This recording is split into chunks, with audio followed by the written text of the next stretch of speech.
ही रुईची पानं आहेत आणि इकडचे आदिवासी बांधव प्रत्येक शुक्रवारी ही पानं तोडून मुंबई, पुणे किंवा ज्या ठिकाणी सिटी आहेत तिथे ही पानं तोडून विकायला घेऊन जातात.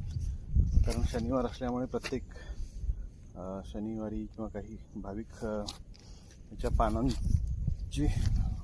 पानांचा हार करून हनुमानजींना चढवला जातो, अभिषेक म्हणतात.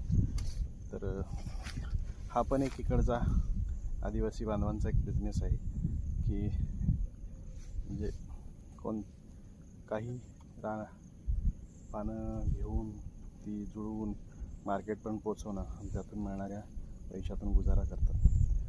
तर तुम्हाला पुढे दिसेल की हनुमानजींना याचा हार करून घातलेला. प्रत्येक शनिवारी चढवली जाणारी ही रुईची पानं हनुमानजींना त्याचे माळ काढून अभिषेक चढवला असं म्हणतात.